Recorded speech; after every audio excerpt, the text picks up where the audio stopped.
హైదరాబాద్ వ్యాప్తంగా వర్షం దంచుకొట్టింది. నిన్న కుండపోత వర్షం కారణంగా నగరంలోని రోడ్లన్నీ జలమయమయ్యాయి. రోడ్లపై భారీగా వర్షపు నీరు నిలిచిపోయింది. జూబ్లీహిల్స్, బంజారాహిల్స్, ఫిలిం నగర్, షేక్పేట్, మణికొండ, హైటెక్ సిటీలో వాన జోరుగా కురిసింది. ఐటీ కారిడార్లో ట్రాఫిక్ భారీగా స్తంభించిపోవడంతో వాహనాల రాకపోకలకు అంతరాయం ఏర్పడింది. నేడు హైదరాబాద్ లో భారీ వర్షం కురిసే అవకాశం ఉందని వాతావరణ శాఖ పేర్కొంది. ప్రజలు రోడ్లపైకి రావద్దని, లోతట్టు ప్రాంతాల వైపు వెళ్లకుండా జాగ్రత్తగా ఉండాలని హైడ్రా హెచ్చరికలు జారీ చేసింది.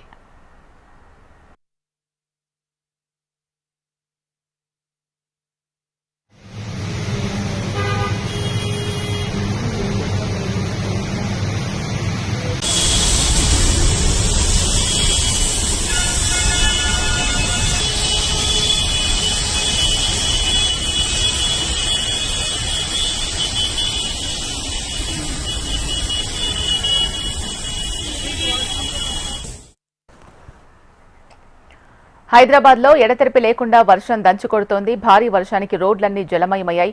ఈ నేపథ్యంలో ప్రజలకు ఎటువంటి ఇబ్బందులు రాకుండా జీహెచ్ఎంసీ, హైడ్రా అధికారులు 128 మాన్సూన్ టీమ్స్ ను అప్రమత్తం చేశారు.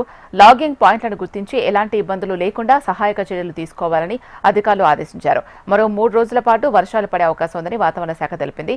రెయిన్ అలర్ట్స్ కు సంబంధించిన మరింత సమాచారం మా ప్రతినిధి ప్రియాంక అందిస్తారు.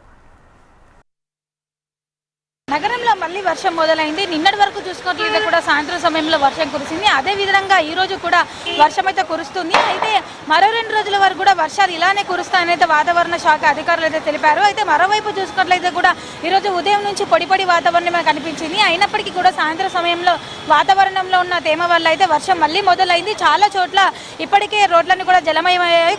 కురిసిన కొద్దిసేపటి వర్షానికే రోడ్లపైకి వరద నీరంతో వచ్చి కూడా చేరింది. చాలా చోట్ల అంటే ఎక్కడైతే లోతట్టు ప్రాంతాలు ఉంటాయో అక్కడ ప్రజలందరినీ కూడా వెంటనే అలర్ట్ చేశారు అధికారులు. మరోవైపు చూసుకున్నట్లయితే కూడా ఎక్కడైతే లాగింగ్ పాయింట్లు ఉంటాయో అంటే వాటర్ అయితే ఎక్కడ నిలిచిపోయి ఇబ్బంది పడే ప్లేసెస్ ఉంటాయో వాటన్నిటిని కూడా వెంటనే గుర్తించి ప్రజల భద్రతను దృష్టిలో పెట్టుకొని అధికారులు అయితే రంగంలోకి దిగారు. ఇటు హైడ్రా అలాగే మాన్సూన్ సిబ్బంది, మరోవైపు జీహెచ్ఎంసీ అధికారులు కూడా ఎక్కడైతే లోతట్టు ప్రాంతాలు ఉంటాయో వాటర్ నిలిచిపోతాయో అక్కడికైతే వెళ్ళి చేరి పరిశీలిస్తున్నారు. అయితే ఇక్కడ ప్రజెంట్ ఇక్కడ మనం అమీర్పేట దగ్గర ఉన్నాము. ఇక్కడ చూసుకున్నట్లయితే కూడా ఈ ప్రాంతం అంతా కూడా వర్షం కురిసిందంటే చాలు ఇక్కడంతా కూడా జలమయం అవుతుంది. రోడ్లన్నీ కూడా రోడ్లపై కొంత కూడా మురుగునీరు, వరద నీరు వచ్చేంత కూడా చేరిపోతుంది. దీంతో ఇటువైపుగా వెళ్లే వాహనదారులందరూ కూడా పాదచారులు రాకపోకలు చేసేటప్పుడు కూడా తీవ్ర ఇబ్బందులు ఎదుర్కొంటారు. అయితే ఈ సమస్యను దృష్టిలో పెట్టుకుని ఇక్కడికైతే మాన్సూన్ ఎమర్జెన్సీ టీం అయితే వచ్చేసింది. హైడ్రాకి సంబంధించి, జీహెచ్ఎంసీకి సంబంధించి అయితే ఇక్కడ జీహెచ్ఎంసీ అలాగే హైడ్రా కలిసి అయితే ఇక్కడ 2 శాఖల సమన్వయంతో ఎక్కడెక్కడైతే ప్రజలు ఇబ్బందులు ఎదుర్కొంటారో వాటర్ లాగింగ్ పాయింట్లు ఉంటాయో అక్కడికి వెళ్ళి అయితే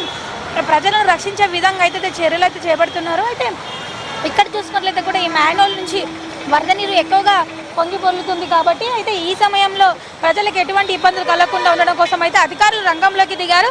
సార్ చెప్పండి, మీరు ఎటువంటి యాక్షన్ తీసుకుంటున్నారు అంటే వరద నీరు నిలవకుండా అలాగే ప్రజలకి ఎటువంటి ఇబ్బంది కలగకుండా? సో రైనీ సీజన్ ఉంది కదా, వాటర్ లాగింగ్ పాయింట్స్ ఇవన్నీ మ్యాన్హోల్స్ అని ఓపెన్ చేశాము.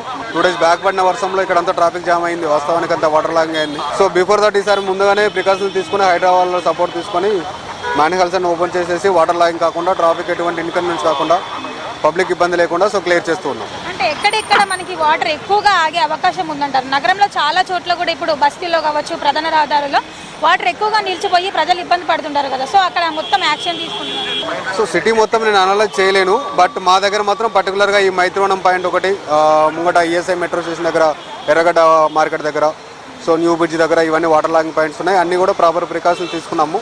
With the support of GHMC, హైదరాబాద్తో అన్ని నాలాలని మ్యాన్హోల్స్ అని క్లియర్ చేస్తున్నాము. Hope that no traffic jam, water logging లేకుండా చూసుకుంటాం. థ్యాంక్ యూ అండి. ప్రజలు ఇబ్బంది పడకుండా అన్ని ఏర్పాట్లు కూడా చేస్తున్నారు. ఇటు హైదరాబాద్ వచ్చే జీహెచ్ఎంసీ సిబ్బంది కూడా అయితే 2 శాఖల సమన్వయంతో ప్రజల భద్రతను దృష్టిలో పెట్టుకొని అన్నీ చేస్తున్నారు. అలాగే ఎక్కడైతే వాటర్ లాగింగ్ పాయింట్స్ ఉంటాయో అక్కడ ప్రజలకి ఎటువంటి ఇబ్బంది కలగకుండా, అలాగే వాహనాలు రాకపోకలు సాగించేటప్పుడు ఎటువంటి ఇబ్బంది కలగకుండా, ట్రాఫిక్ జామ్ సమస్యలు కూడా తలెత్తకుండా ఉండేలా అన్ని ఏర్పాట్లు అయితే చేస్తున్నారు. మరోవైపు చూసుకున్నట్లయితే కూడా కురిసిన కొద్దిపాటి వర్షానికే ఇటు అంటే ఈ సమయంలో ట్రాఫిక్ ఎక్కువగా ఉంటుంది. ఎందుకంటే జాబ్స్కి వెళ్ళేవారు కావచ్చు, అలాగే కాలేజ్ స్టూడెంట్స్ అందరూ కూడా లాగౌట్ అయ్యే సమయం కాబట్టి అంటే చాలా మంది స్కూల్ పిల్లలు కూడా ఈ సమయంలో ఇంటికి వెళ్తూ ఉంటారు. సో ఈ సమయంలో ట్రాఫిక్ ఎక్కువగా ఉంటుంది. అంటే నార్మల్ డేస్లోనే ఈ సమయంలో రద్దీ ఉంటుంది. ఇంక ఇప్పుడు వర్షం పడింది కాబట్టి ట్రాఫిక్ కూడా తీవ్రంగా జామ్ అయ్యే అవకాశాలు ఉన్నాయి. కాబట్టి ఈ సమస్యను దృష్టిలో పెట్టుకొని కూడా అధికారులు అయితే రంగంలోకి దిగారు. ఎటువంటి ట్రాఫిక్ జామ్ సమస్యలు తలెత్తకుండా ఉండేలైతే చర్యలు చేపడుతున్నామని కూడా చెప్తున్నారు. మరోవైపు చూసుకున్నట్లయితే కూడా నాలా పక్కన ఉన్న ఇళ్ళు ఏమైతే ఉంటాయో, అంటే నాలా పక్కన ఇల్లులు కట్టుకొని కొంతమంది ఉంటారు, సో వాళ్ళకి ఎటువంటి ఇబ్బంది కలగకుండా కూడా అన్ని ఏర్పాట్లు చేస్తున్నారు. వాళ్ళని కూడా అలర్ట్ చేశారు. చాలా చోట్ల వరద నీరు ఎక్కువ ఎక్కడైతే ప్రవహిస్తుందో అక్కడ ప్రజల్ని కూడా అలర్ట్ చేశారు. వాళ్ళకి వాట్సాప్ మెసేజ్ చేయడం, అలాగే నార్మల్ టెక్స్ట్ చేయడం కూడా చేస్తుంది హైడ్రా సిబ్బంది కూడా. అంటే ప్రజలకి వరద నీరు నుంచి తప్పించుకునే విధంగా, వారిని రక్షించే విధంగా కూడా ప్రజలకైతే అవగాహన కల్పించే విధంగా చర్యలు కూడా చేపడుతున్నారు. మొత్తానికి నగరంలో చూసుకున్నట్లయితే కూడా ఇది తాజా పరిస్థితి. ప్రసాద్ ప్రియాంక, HMTV, హైదరాబాద్.